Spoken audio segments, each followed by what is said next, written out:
مساء الخير مشاهدينا الكرام. في هذه الفقرة هنتكلم عن الألعاب الإلكترونية. في حديث مستمر جدا عن هذه الألعاب الإلكترونية. في ناس بتقول أن بعض هذه الألعاب ليها فوائد، البعض الآخر بيقول كلها مضار. والحقيقة أنها أصبحت مشكلة مش عند الأطفال فقط، لا، هنلاقي عدد كبير من الكبار أيضا بيضيعوا وقت طويل جدا في الألعاب الإلكترونية. بعض الألعاب الإلكترونية معروفة بأسمائها، والبعض الآخر يعني مش مشهور قوي. بعض الألعاب الإلكترونية بتتلعب على الأجهزة الكبيرة، والبعض الآخر ممكن حتى على الهواتف الذكية واللابتوب في البيت. الحقيقة إنه هذه الألعاب من ضمن ما تتصف به إنها فيها مساحة شديدة من العنف وخروج عن الواقع الحقيقي. كل ما له علاقة بهذه الألعاب ومدى تأثيرها علينا صغارا وكبارا، ومسؤوليتنا كآباء وأمهات في التعامل مع هذه الألعاب الإلكترونية، واكتشاف إذا كان عندنا داخل المنزل واحد من الأبناء أو أكثر عنده مشكلة إدمان ألعاب إلكترونية، وأيوة تحول إلى إدمان. ده هنعرفه كله من ضيفتي النهارده الأستاذة الدكتورة فاطمة الروبي، دكتوراه العلوم الإنسانية، تعديل السلوك والإرشاد النفسي. أهلا بيكي. اهلا بيك. سؤالي: هل فعلا بعض الألعاب الإلكترونية لها فوائد؟ اكيد، وليها اضرار. بس خلينا لو نتكلم عن هنتكلم الفوائد عن الأول. الفوائد الاول، خلينا دايما نتكلم في موضوعنا عن الايجابيات الاول. م. هي طبعا ليها فوائد كتيره جدا، وخاصه مع الاطفال اللي هم بقوا اكبر من سنهم. م. عندك من اول 3 سنوات لغايه فيما فوق، ما شاء الله يعني عليهم تفكيرهم غير مستوى الاطفال بتاع زمان. يعني لو هنيجي نبص على الفوائد بتاعتها، فعلا هي نمت عندهم حته القدرات العقليه بتاعتهم. م. عودتهم ازاي يفكروا افضل، عودتهم على التركيز. فيها فوائد كمان، نسبة الوعي، بينتبه بسرعة. بيبقى عندهم تناسق عضلي في إيديهم بشكل كبير. هو بس ده في الآخر هيبقى ضرر، مش هيبقى م. مفيد، زي كده ألم الرقبة وكده. لكن أنا بتكلم على الفايدة اللي هم طلعوا بيها. بيبتدوا ياخدوا المهارات بأسلوب عالي جدا، عندهم رفع مستوى عالي في حتة قوة ملاحظة. لا، التركيز. م. لذلك انت الولد لما بقى يلعب لعبه وتندهي له، مهما ما تندهي له هو مركز على اللعبه، مهما ما تندهي له ما بيقومش. م. هو سمعك لكن تركيزه اعلى، وبما ان عنده تركيز فهو مستوى الذاكره عنده قويه. حاجه تانية مهمه ليه، ان اي مهاره هو بيبص عليها بيستفاد منها بسرعه جدا، ما بياخدش وقت. تمام. بس هنلاقي الأمهات بيشتكوا إنه رغم تركيز الأولاد الشديد في الألعاب الإلكترونية، خارج الألعاب الإلكترونية وخاصة فيما يتعلق بالمذاكرة الطبيعية ولا حاجة، اذا مش هنا، عارفين يركزوا، بيركزوا بس في الألعاب الإلكترونية. حلو كده. هنا المشكله كلها على مين؟ على الام. تعالي بقى، م. الام هنا ليها دور مهم جدا في الحته دي. ازاي؟ ان انا بقسم واعمل اداره وقت لليوم بتاعي كله، ان يبقى فيه لعب على الالعاب الالكترونيه، في انشطه مختلفه. انشطه اللي بره دي مهمه جدا، إذا كانت سباحه ولا قراءه ولا فن ولا رسم، ايا كان الانشطه الاخرى. في م. مهارات، ما انا لازم احطه في دي ودي، عشان من خلال انا حطاه هنا وهنا هبتدي اشوف ايه المواهب اللي ربنا مديها له يطلعها في النص. طيب، الموهبه مش هتطلع من لعبته على اللعبه الالكترونيه. ثانية واحدة. يعني هو دلوقتي كل الألعاب الإلكترونية ليها فوائد، ولا بعض لا، الألعاب بعضها. الإلكترونية؟ بعضها. بعض في الألعاب بعض الإلكترونية في فقط ليها فوائد. اه بالظبط كده، مش كويس، كلها ودي طبعا. بتبقى معمولة بشكل خاص ومكتوب عليها إنها لعبة تعليمية، المفروض إن هي تعرف 1 2 3 4. مين بقى بياخد باله من ده؟ الام. ما م. بشتريش اي لعبه. بلاش. انا عندي مثلا على اللابتوب او على اللابتوب موبايل. بيبقى في حاجات كتير على اليوتيوب مثلا او على الفيسبوك، ويلاقي لعبه معينه هو بينزلها. الام هنا عينها، هو شايف ايه، بيتعلم ايه، بيبص على لعبه شكلها ايه. لان اللعبه دلوقتي احنا وصلنا لمرحله لو اتفرج على لعبه فيها عنف او قسوه، تلاقي اللي وراها عنف وقسوه، اللي وراها بتتكرر هذه الحاجه. لو م. بص على حاجه تعليميه تتكرر الحاجه التعليميه.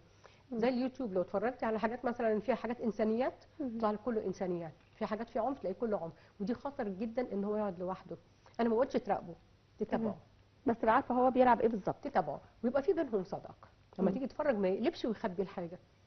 حتى هو لو لقى حاجه غريبه، بصي يا ماما كذا. على الاقل تجرب تلعبها معاه مره او اتنين، تعرف بالظبط الدنيا ماشيه ازاي. بالظبط كده، ده مهم جدا. يعني دور مم. الام هنا مش معلش مش دور سد احتياجات، مم. اكل وشرب وحياه طبيعيه زي ما كنا بنتكلم، لا، مم. هي دور تربيه. يعني ايه تربيه؟ يعني عيني على كل سلوك بيصدر منه، ده السلوك الايجابي انا بشجع، طب لو سلوك سلبي انا بعدل.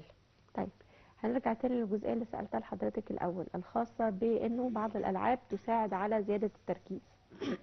وهقول لحضرتك تاني، بعض الامهات بتقول الاولاد بتركز مع الالعاب بس، لكن مش بتركز مع يعني دي من ضمن بقى المذاكره. الاضرار.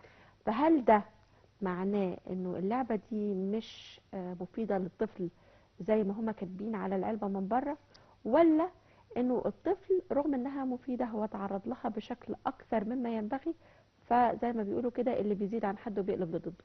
لا، هو متخيل ان اللعبه اللي هو بيلعبها دي بتفيده، مم. هي بيدمنها. يعني ايه بيدمنها؟ لان هو كل ما هو مستمتع بيها، المخ بيفرز هرمون معين اللي هو هرمون السعاده، اللي بيخليه متمسك بيها، هو فرحان ومبسوط فبيركز فيها اكتر. مم. لكن لو اللعبه هي يبقى في خلل في الولد. مم. لكن لو لعبه مختلفه يبقى ده شيء طبيعي جدا. لكن لو الام تاخد بالها اللعبه دي اضافت له ايه، طب عملت ايه في تعديل السلوك بتاعه، يا ترى تعديل سلوك ايجابي ولا عكست معاه. معنى كده يا دكتوره انه في تغيرات جسديه طبعا. فسيولوجيه وفي كميه الجسم بتتغير لما الولد او البنت يبقى عنده ادمان للالعاب الالكترونيه. لا يعني شوفي دلوقتي، لو انا هبتدي على الشاشات عامه، مش على الموبايل بس، مم. حتى التلفزيون، حتى الكرتون بتاع التلفزيون البسيط ده، مم. الام في تدخل في كل ده. لكن لما الاقي ابني اخذ الموبايل ودخل اوضه النوم وطفينا النور خلاص وهينام، من تحت الكوفرته بيطلع الموبايل ويقعد يبص في الضلمه، هو ده خطر جدا عليه. مم. انا الام تاني يوم تشوف وشه، هتلاقي يعني بعد فتره كبيره هتلاقي فيه هنا سواد تحت هاله سوداء، هتلاقي وشه فيه شحوب شويه، هتلاقي سلوكه فيها عنف، هتلاقي بيسخط ويزعق، بيتخلق على اي حاجه، بيضرب اخواته. على طول اعرف ايه السبب. مم. مش معنى ان هو دخل نام خلاص، المفروض ان انا ما بخشش اوضه النوم بالموبايل اصلا، مم. والمفروض ان انا عشان هخش انام هم قالوا ان الاشاعات الضاره اللي طالعه من اجهزه الموجات الموبايل الكهرومغناطيسيه دي خطر جدا. والحاجات دي بتزيد وهم حاططها على الشاحن، فلا الشاحن ولا الموبايل ولا اللابتوب يبقوا موجودين في نفس الاوضه اللي طبعا الناس فيها نايمه اصلا. حضرتك حطيها على ودنك دقيقتين اتنين هتلاقي الموبايل سخن. مم. الموجات الكهرومغناطيسيه جوه، يعني دي موجات قويه داخله جدا، على المخ على طول. يا ريت على المخ، على البشره وعلى الجلد وعلى المخ كمان. والخلايا العصبيه والخلايا المخيه. طب الام المفروض قبل ما يخش هينام الساعه 9 مثلا الساعه 7 الموبايل بره، مم. يعني يبقى بعيد عن الموبايل ساعتين قبل النوم. ليه؟ المفروض ان هو يعمل فاصل، مم. ما يخشش بكل اللي هو اكتسبه من الموبايل على السرير. ده انا بشوف اطفال كان بعد حد ما قال ينام. ان الاضاءه الزرقاء الموجوده في شاشات الموبايلات او الشاشات لازم يبقى الذكيه في نور بوجه الاوضه عام منور. دي بتعمل تحفيز مبالغ فيه للمخ، فما تخليش الواحد يعرف ينام كويس اصلا. خالص، ويعملوا توتر امم ويقوم الصبح عنده صداع. اه طب ليه ده كله؟ يعني ابسط الامور، انت هتنام الساعه 10 الساعه 8 الموبايل بره. مم. يعني في علاقه، في حلقه كبيره كده بيني وبين الموبايل ساعتين قبل ما انام، بعمل تفريغ للشحنات اللي انا كسبتها. مم. لكن ده دلوقتي يا ريت بقى بياخدوا معاه وهو داخل اوضه النوم. انا نمت يا ماما خلاص، ومن تحت في الكوفرت اوضه عمال شغال النوم، والنور مطفي. يعني المفروض انت ما في اوضه تشغليش النوم موبايل وفي والنور المواصلات وفي المطبخ وفي لا انا الحمام، بتكلم ان ما هم فيش ماشيين نور. بالموبايلات على طول. ما ينفعش ان انت تشغلي الموبايل والنور مطفي، مم. ده خطر جدا على القرنيه وعلى حدقه العين كلها. الام فين الوعي؟ احنا محتاجين امهات عندها وعي، انها تدرك اللي هو بيعمله ده ممكن يكون مدي نهايات مش كويسه. طيب احنا بنشتكي من ان الاولاد بيقعدوا على الموبايلات كتير، سواء بقى العاب الكترونيه او غيرها. بس الحقيقه احنا لو بصينا هنلاقي الام قاعده بتتفرج على المسلسل التركي بحلقاته كامله ورا بعض، تلاقيها قاعده بتتفرج على الفيديوهات بتاعه البشره والشعر، او على الفيديوهات بتاعه وسايبه المطبخ. الحياه خالص. كويس. فهي شخصيا عندها مشكله في التعامل مع الاجهزه الذكيه. فازاي بنقول يا ماما خلي بالك من الولاد علشان ما يبقوش عندهم ادمان الكترونيات، وماما غالبا هي عندها ادمان الكترونيات. للاسف انا شايفه ان الامهات الجداد دلوقتي اللي هم اولادهم تقريبا في ابتدائي وبدايه الاعدادي، مم. دول محتاجين برامج توعيه اكتر شويه. التوعيه دي ما تبقاش حلقه او اتنين، دي تبقى مثلا لو يوم كل يوم اربع، لو كل يوم جمعه لمده نص ساعه توعيه للامهات عشان حمايه الاطفال من التكنولوجيا الحديثه والتطوير المستمر السريع. احنا في عصر دلوقتي عصر السرعه، يعني ما ينفعش ان انا اقول لابني ما تمسكش كذا ما تعملش كذا، لا ده المفروض ان هو يتدخل عشان يتعود ويتاقلم على التكنولوجيا الجديده وعلى كل ما هو في تطوير عشان يبقى انسان كويس انسان سوي. طب انا اعلمه ده كله، اقول له اتعلم ده كله لوحده ولا انا ابقى ماشيه معاه؟ طب انا ست مستوى تعليمي غيره، مستوى مثلا فكري او مستوى ثقافتي غيره، اتعلم اقرا. مفيش ام تقول لك اصل انا ما اعرفش، انت مش عارفه تقري وتكتبي، يعني هاتي افهم من كتاب. حضرتك بتقول لنا انه طبيعة الحياة دلوقتي تستدعي ان يبقى في تعامل زيادة مع الشاشات الذكية والموبايلات وما الى مهم، ذلك، بس ذو بس حدين. نتعامل معاها ازاي هو خلي ده بقى بالك اللي هي في ذو كلامه. حدين، هي ليها فوائد حلوه جدا مم. جدا ان هي بتنمي لي، بيخلي عندي ابتكار وعندي ابداع، وعندي كمان في بعض الفيديوهات الحلوه اللي هي فيها الغاز. يعني ايه فيها مم. الغاز؟ بيبقى فيها مشكله، فبيضطر الولد لما بيجي يلعب بيها يفكر. يدور ويبحث احل المشكله ازاي. اذا مم. هنا في عنده ايه؟ تغيير في الافكار، وكون انه لقى الحل يعني خد قرار، بتعلمه اتخاذ القرار. مم. يعني في حاجات بيتعلمها باسلوب غير مباشر، تمام. ده حلو قوي على المستوى النفسي. على المستوى مم. النفسي والمستوى الصحي والمستوى العلمي والمستوى الثقافي. مم. فين ماما هنا؟ يعني للاسف هي المشكله كلها دلوقتي في الولاد. على رايك انت قلتي حاجه حلوه، الام مشغوله جدا بالمطبخ وي وي وي. لا لما انا كنت في موقف من يومين، الام بتتكلم معايا فالولد بيزن، راح عامله ايه؟ خد الموبايل العب فيه لما اخلص. قلت لها لا انت اسكتي ما تتكلميش معايا وشوفي هو عايز ايه. هو مم. عايز ايه بقى؟ عايز اللعبه اللي فيها سكينه مش مسدس. شوفي وصلت ان الولد عنده 4 سنين بيحدد شكل العنف. بيحدد انه عايز ايه. مم. فبتقول له طب روح خلي حد ينزلك. قلت لها ايه ده انت بتتكلمي ازاي كده؟ قالت لي ينزلها له. قلت لها ينزل له ايه؟ فهميه ايه اخطاء اللعبه، بس مش تشخطي فيه. المهم شخطت فيه في الاول بعدين هتبيساه. قلت لها عملتي ايه؟ مم. انت لما تشخطي في الطفل مش هيسمعك، لما هتبوسيه عرف ان اللي هو بيعمله صح، يعني هو لا فاهم ده ولا فاهم ده. طب نعمل ايه؟ اقول له لا دي غلط ودي كذا ودي، فهميه ايه اخطاء اللعبه حتى لو كان صغير. خلي بالك الصغير برضه بيفهم مم. في العالم بتاعنا. طيب، احنا دايما بنقول ان عندنا مشكلة في الالعاب اللي فيها نسبة عنف زيادة، لكن الحقيقة انه عالم الالعاب واسع جدا. على قد ما في الالعاب التي تتسم بالعنف فقط، هناك الالعاب الاخرى اللي بتلعب على ثوابت من دين وقانون وما الى ذلك. تنميه مهارات. لو لا، اللي هي انت بتاخد نقط وترتقي في اللعبة بقدر ما تقوم بكسره من اطر المجتمع. يعني هتسرق بنك، هتغتصب حد، هتموت اعمال حد، هي الاعمال الخارجه. الفكرة. وبعدين بعد كده يبتدوا يسخروا من الأديان، وبعدين خلصنا المرحلة دي دخلنا على الألعاب اللي بتدعو إلى الانتحار وإيذاء النفس، وحصل. ودخلنا على ألعاب تانية مرتبطة بعالم خيالي تماما شوفي كل ده على بتسمح الساحه. لك اختراق حياة الآخرين واختلاق شخصيات غير حقيقية تستخبى وراها، الطفل بيعيش في فبتفصل عالم افتراضي. الأولاد عن الواقع خالص. كل ده موجود على فيبقى مش الساحه. عايز يتعامل مع الناس، هو لا عايز بس يلعب اللعبة دي اللي هو بيحقق فيها نجاحات مزعومة خيالية، لا وبيتعامل فيها بدون أي نوع من أنواع القوانين. هو عايز يتمرد، والألعاب ليه دي مساحة بيتمرد؟ جيدة جدا ليه للتمرد. بيتمرد؟ لان لاقي حد مسيطر عليه في البيت فعايز يتمرد. مم. طب لو ما فيش السيطره دي في البيت، زي كده ما بقول لك ان احنا ما نقولوش اوردر اعمل كذا وما تعملش كذا. مم. لا وما اجيش مثلا اراقبه. كلمه مراقبه دي الطفل بنفسه بيتضايق منها جدا، لكن اتابعه ومن مم. بعيد. ولو في حاجه ابقى اقول لي، لما يجي هو يقول لي بيحس بثقه بنفسه. علمني ألعب معاك. بالظبط كده، شاركني. هو نفسه لما يلاقي حاجه ماما دي كذا ودي كذا، مم. الاب طول النهار بره. فالام هنا ليها دور قوي جدا جدا طيب، لغايه ما يوصل سن المراهقه. بما أن حضرتك تطرقتي إلى الأب، كام أب من الآباء الشباب بيلعب ألعاب معينة، سواء كانت مرتبطة بالنشان والصيد أو مرتبطة بالكورة، حاجات كتيره.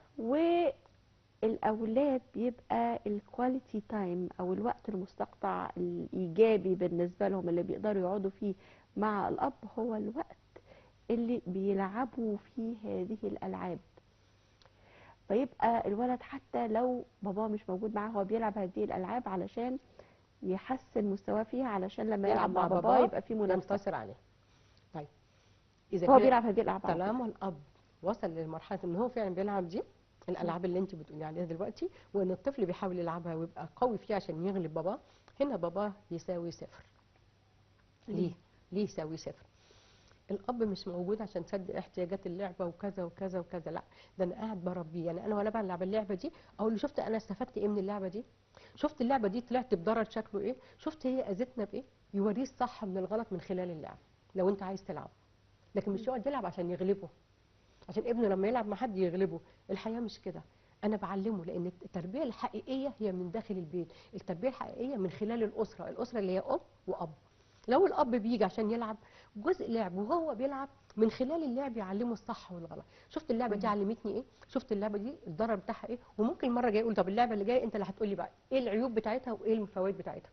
هيعلم الواد ازاي ينتقي الالعاب، لكن مش يقعد عشان ينتصر على ابنه او ابنه ينتصر عليه. ده تفكير سلبي للغايه.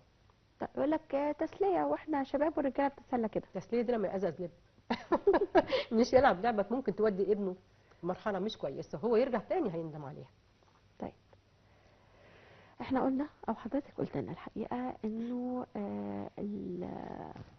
كثره التعامل مع الالعاب الالكترونيه يتحول الى ادمان، وانه قادر على تغيير فسيولوجيه وكيمياء الجسم سلوكيه وسلوك اولا. الانسان.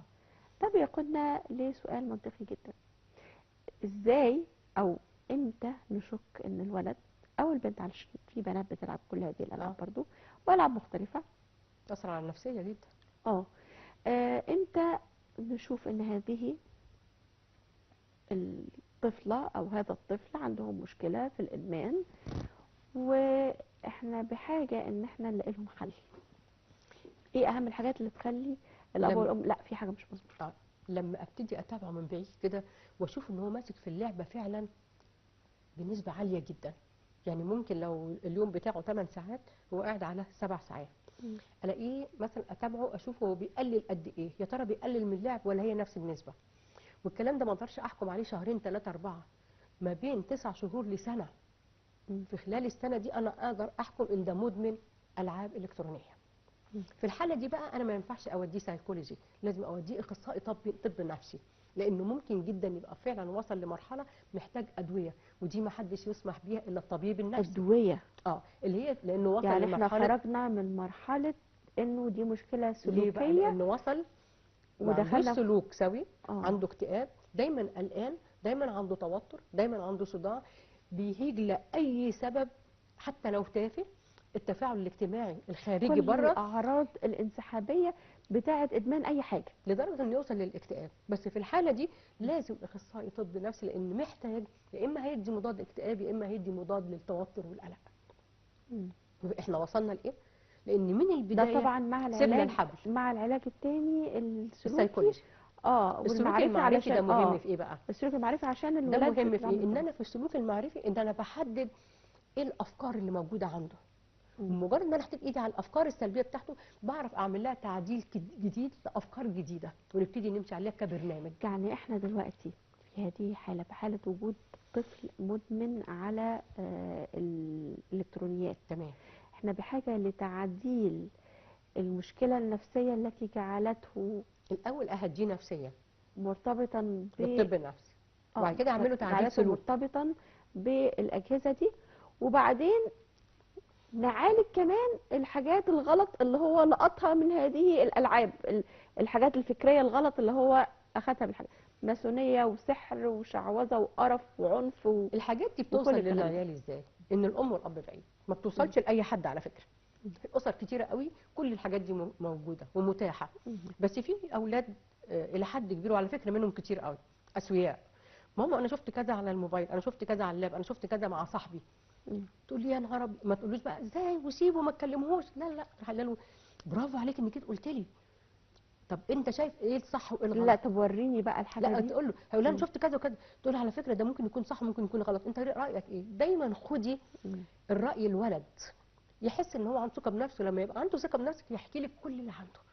لكن قلت له مين قال لك تعمل دور؟ ما تكلمش صاحبك ده تاني، ما تقفش معاه، اوعى تلعب لعبته. هو عنده فضول عايز يعرف اللعبه فيها ايه. احنا في او عصر ما الاب فيش اسمع والام يبقوا الكلام. ماشيين في امان الله، وبعدين ينزل خبر في جريده او على السوشيال ميديا ان اللعبه الفلانيه فيها تدنيس للمحرمات، فيها مش عارفه تمام. عنف زياده، فيها مش عارفه، فيقوموا جايين على الولاد في حمله شعواء انه اللعبه دي ما تتلعبش تاني ومش عارفه ايه. قبل ما اقول له ما ما تناقش تتلعبش معاهم. لازم افهمه ما تتلعبش ليه. مم. اي لعبه لازم اوري له السلبيات والايجابيات مم. واعلمه هو يعمل كده. مم. ونجيب لعبه جديده اقول له طب قول لي بقى دي ايه السلبيات بتاعتها وايه الايجابيات بتاعتها. مم. ده في منهم كبار يفضل ماسك الموبايل ليل ونهار، حتى في الضلمه، حتى في اوضته، حتى في ويلعب الحمام. في العاب معقده، طب بلاش الالعاب. بتبني حاجه، بتعملي مدن، بتغيري على مش عارفه ايه، ماشي، في وفي حاجات العاب تانية مفيده. قمه في التفاهه. ما بقول لك ده في كويس، شباب. وبتاخد وقت اسطوري، وبعدين تلاقي حد جاي لك عينيه منفخه، واسود تحت وبعدين انت عينيه. ما نمتش ليه؟ يقول لك اصل انا عملت 200 مستوى امبارح. 200 مستوى؟ ليه انت ما كنتش طب ولا دي قادر حاجات تعمل اي حاجه جديده؟ تاني في اليوم غير انك انت تقعد على الموبايل تعمل ال 200 مستوى دول؟ طب دي قولي حاجات جديده نازله. طب ايه رايك بقى اللي يمسك الموبايل ليل ونهار يعرف اخبار الناس واخبار الناس والاحداث اللي حصلت والكوارث اللي حصلت، عايش في نكد، على طول عايش في نكد. ده يطلع بيه، وشباب كبير على فكره. اه، الموبايل يخش بيه الحمام، الموبايل يخش بيه اوضه النوم، ما بيسيبوش من ايده مش زي ما هنتكلم تكون بقى على شباب صابع كده، من احنا صوابعه. بنلاقي الاب شخصيا بيعمل كده. والله حتى لو ما فيش اب بيعمل كده. العيال لما كبرت مم. والام بقى خلاص سابت زمامهم، وممكن تكون الام كمان كبيره في السن شويه. طب يا حبيبي انت عدت 30 مثلا وسايباه براحته خالص، مش هتقول له اعمل غلط واعمل صح. مم. يا حبيبي ده غلط وده صح، الا في حاله واحده، لو كان هو انسان سوي. مم. لكن هو لو حد جه يكلمه يهبه في وشه، مالكيش دعوه، سيبيني في حالي، مالكيش دعوه بيا، انا هعمل اللي انا عايزه، تتعلميني بعد ما كبرت. خدي بقى موشح من ده بشكل غير طبيعي. مم. الاطفال بقى يعملوا كده للاسف، زيهم زي الكبير. طب نعمل ايه؟ احنا المفروض الام والاب من البدايه يا جماعه، من اول ما بيخلفوا يشوفوا الرساله بتاعتهم هتمشي ازاي. مم. الرساله ناحيه دينيه، ناحيه اخلاقيه، ناحيه علميه، تنميه مهارات، نودي العاب. ومش طول النهار انا قاعد على اللابتوب او الكمبيوتر او الموبايل او ايا كان. انا في جزء كبير في اليوم في انشطه كتيره جدا. انت عارفه ان القراءه دي هي من اهم حاجه في الدنيا بتصنع الافكار. ما بنقراش طيب، ليه مع ان في ثانية ناس كتير واحدة، بتقرا؟ ثانية واحدة، واحنا بنتكلم على القراءة هنلاقي انه احنا الجيل لغاية الجيل بتاعي متعودين على القراءة، يمسك الكتاب. كتاب ونقعد ونقرا تمام. ونشم ريحة ريحه الورق الورق. تمام، برافو. الأجيال الجديدة حتى اللي بيقرا منهم بيقرا على شاشات لا انا معلش يعني اخلفك في الحته دي. انا بشوف اطفال كتير جدا وبنسبه حلوه قوي ماسكين الكتب والقصص ويقعدوا دول يقروا. اللي أمهاتهم متنبهين. أنا اه، بتكلم لا انا على ببقى معجبه بيهم فصيل جدا. المراهقين دلوقتي، المراهق ده حتى بقى. فيهم اللي بيقرا تلاقيه بيقرا منزل الكتب PDF وبيقرا من على الموبايل. طب خدي بالك بقى ان المراهق ده بيوصل لمرحله حاجه اسمها الهشاشه النفسيه، مم. عامله زي كده هشاشه العظام. يعني ايه؟ الهشاشه النفسيه دي حياته كلها اضطرابات نفسيه، مم. غير متزن.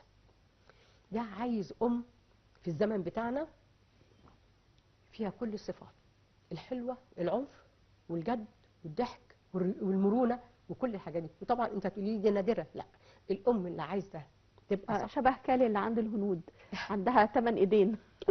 في امهات لما تلاقي ابنها محتاج الحته دي بتروح تتعلمها. مم.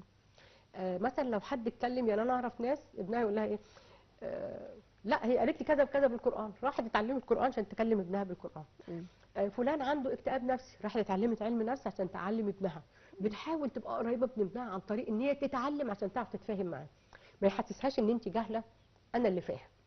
لا، كل ما الاقيها بتتعلم عشان توصل لمستوى. خلي بالك مهما كانت الامهات السن القديم اللي قدنا يعني معاهم دكتوراه ومعاهم كذا، الحلقه المفرغه اللي بينهم وبين الشباب دلوقتي قويه جدا جدا. عشان تخترقيها لازم تكوني انت مثاليه. يعني ايه؟ عندك حته العنف شويه، مش العنف الوحش، الشديه. عندك حزم. المرونه، الحزم. مم. عندك المرونه، عندك الحب، عندك انك تطنشي، بس مم. بتوريهم ان انت فاهمه انا مطنشه. مم. احتمال هم يرجعوا، بتديهم فرصه ان هم يستعيدوا تفكيرهم. انت بتساعديهم على ابداع او نقدر نقول ارتقاء في مستوى المهاره اللي هم عايزينها. مم. انا بعلم مهارتهم من ايه؟ من سلوكي، مم. ابقى اتابعهم. والهشاشه النفسيه لما بتيجي للمراهق صعب جدا جدا، لان هو بيبقى مضطرب. طول ما هو مضطرب يعني ايه؟